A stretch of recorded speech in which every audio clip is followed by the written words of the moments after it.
Mr. Chairman. Mr. Chairman. Senator Padilla. Mr. Chairman. Oh, yes. Since the senator from Tennessee raised my name, I'd like to respond. Please go ahead. Mr. Chairman, while I was chair of the committee, protecting children from sexual exploitation was one of our highest priorities. We chaired hearings on kids' online safety, and we decided on a bipartisan basis to call the big tech CEOs in for an important, maybe historic meeting of this committee.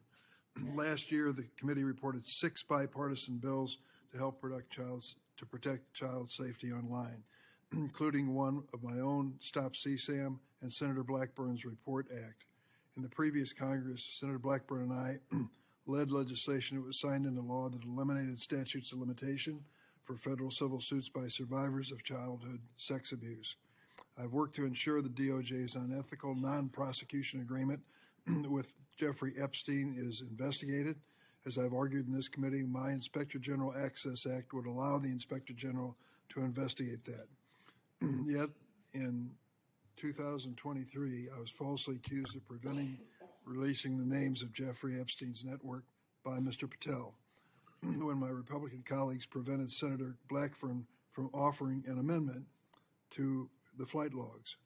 Prior to the committee's November 9th, 2023 Supreme Court ethics subpoena markup, Senator Blackburn had never raised Epstein's flight logs with me publicly or privately.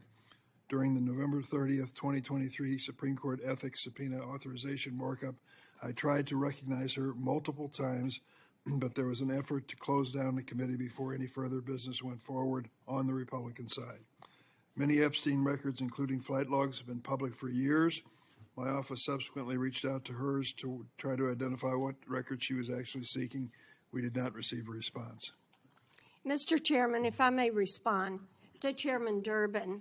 I had raised the issue with Chairman Durbin. I had raised it on the floor that we wanted to get these records. And then during that hearing that you're recognizing, sir, or that you're mentioning, I sought recognition. It was not my Republican colleagues that ended that hearing. Mr. Chairman, you had the gavel, and you were the chairman, and you sought not to recognize me. And I know, and you know, and so many people are aware, sir, that you and Christopher Wray did not want those out. And I know we need to move on for questions, but Mr. Chairman, we have fought this issue for quite some time. I look forward to having an FBI that will work to help get these records and end this human and sex trafficking in this country. 15 seconds. Yeah. Yes, go ahead. The senator from Tennessee knows what the 2-hour rule is. The 2-hour rule takes the gavel out of the chairman's hands, and that was what was being executed when you were seeking recognition and being executed by your side of the aisle. Okay. Senator Padilla. Thank you, Mr. Chair.